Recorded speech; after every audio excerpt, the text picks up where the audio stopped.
Friends, आपका स्वागत है यूरेका पे। आइए इस वीडियो के माध्यम से हम एक महत्वपूर्ण ऑर्गेनाइजेशन के ऊपर चर्चा करते हैं। दोस्तों, आज हम इस वीडियो में चर्चा करेंगे एसईओ के बारे में, जो कि बहुत ही महत्वपूर्ण टॉपिक है यूजीसी नेट के लिए।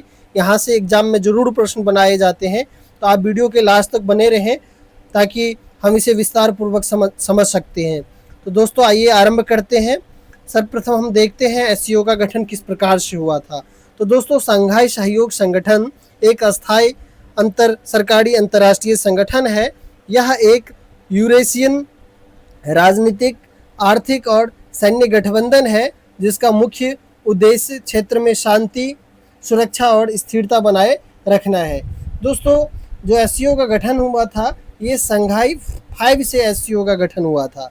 तो एससीओ की उत्पत्ति 26 अप्रैल 1996 को गठित संघाई 5 समूह से हुई थी, जिसके मूल 5 देश थे, जिसमें कि चीन, रूस, कजाकिस्तान, किर्गिस्तान और तजाकिस्तान है। इसका जो प्राथमिक उद्देश्य है, इसका मुख्य उद्देश्य यह था कि सोवियत संघ के विघटन के बाद सीमावर्ती क्षेत्र में तनाव को कम करना और विसैन्यीकरण यानी कि डीमिलिटराइजेशन सुनिश्चित करना। एससीओ की घोषणा की अगर हम बात की जाए 2001 में होती है। 15 जून 2001 को संघाई में हुई बैठक में उज्बेकिस्तान को छठे सदस्य के रूप में शामिल किया गया। इसके साथ ही इसका नाम बदल करके शंघाई सहयोग संगठन एससीओ कर दिया गया। अगर इसके चार्टर के लागू होने की बात करें तो 2002 में एससीओ चार्टर पर हस्ताक्षर किए गए और यह चार्टर 19 सितंबर 2003 से पूर्ण रूप से लागू हुआ। दोस्तों, इसके हम प्रशासनिक तथ्य को भी देखते हैं। इसके सचिवालय को अगर हम देखें तो जो कि बीजिंग चीन में है। इसके आधिकारिक भाषा 2 है, जिसमें रशियन लैंग्वेज है और चीन की मंदारिन लैंग्वेज है। जो थर्ड है, इसके प्रमुख सिद्धांत की अगर बात करें तो संघाई स्पिरिट है, जो कि परस्पर विश्वास, लाभ, समानता और सांस्कृतिक विविधता का सम्मान पर आधारित है। जो फोर्थ है, यह जो कि इसकी कुल जनसंख्या और भूभाग की बात करता है, तो ये वैश्विक जनसंख्या का लगभग 40% और वैश्विक सकल घरेलू उत्पाद का जीडीपी का लगभग 20% से अधिक कवर करता है। इसे पूर्व का गठबंधन या अलायंस ऑफ ईस्ट के नाम से भी जाना जाता है। दोस्तों, इसके सदस्यता और विस्तार की अगर बात की जाए, जो कि यूजीसी नेट के एग्जाम के लिए बहुत ही महत्वपूर्ण होता है, तो दोस्तों 2001 में जो है इसके जो संस्थापक सदस्य था उनको तो हमने देख ही लिया, जिसमें चीन, रूस, कजाकिस्तान, किर्गिस्तान और तजाकिस्तान थे जो इसके मूल सदस्य थे।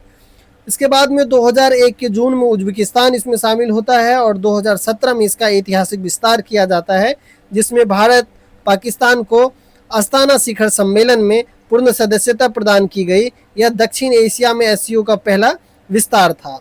2023 में जो है इसका 9वां सदस्य देश बना, जो कि ईरान था। आधिकारिक रूप से एससीओ का 9वां पूर्ण सदस्य बना और समरकंद और नई दिल्ली शिखर सम्मेलन में जो है प्रतिक्रिया के तहत जो है ये शामिल किया गया था, प्रक्रिया के तहत। इसके बाद में हम 2024 में 10वें सदस्य की अगर हम बात करें तो बेलारूस जो है 10वां सदस्य बना।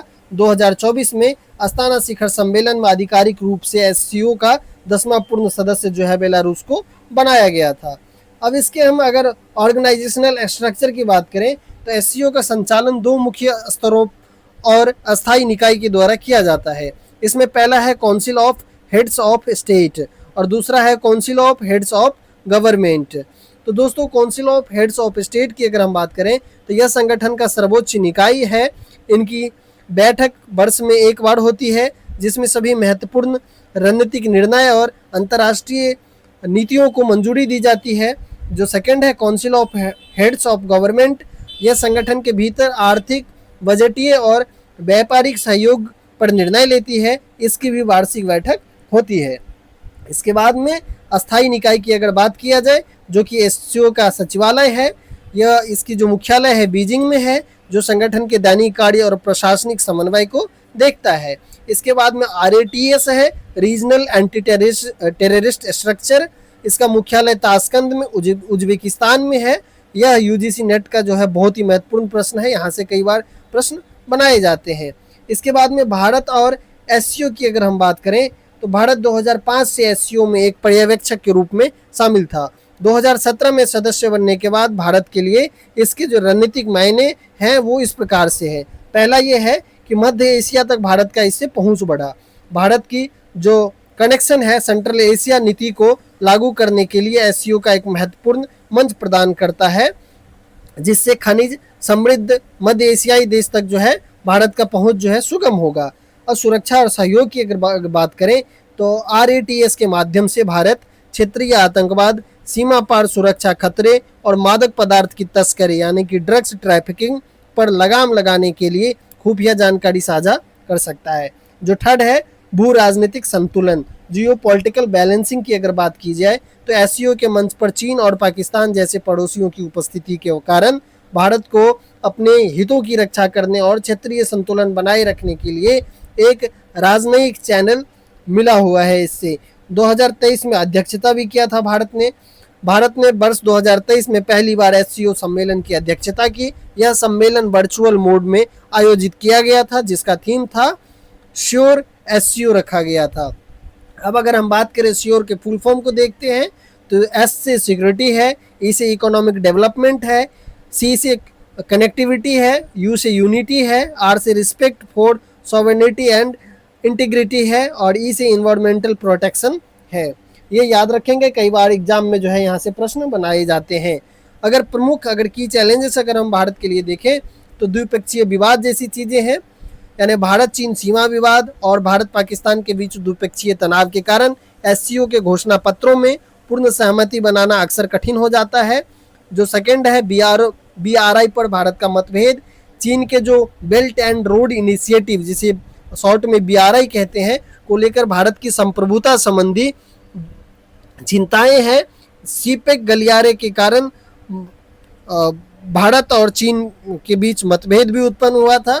भारत एससीओ का एकमात्र ऐसा देश है जो चीन के BRI प्रोजेक्ट का समर्थन नहीं करता है।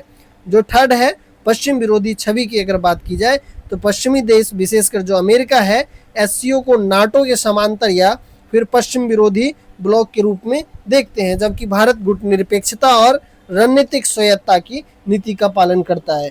दोस्तों मुझे उम्मीद है कि आपको ये वीडियो पसंद आया होगा। आपको अगर ये वीडियो पसंद आया हो तो कृपया इस प्रकार के और भी वीडियो को देखने के लिए आप चैनल को सब्सक्राइब करें। धन्यवाद।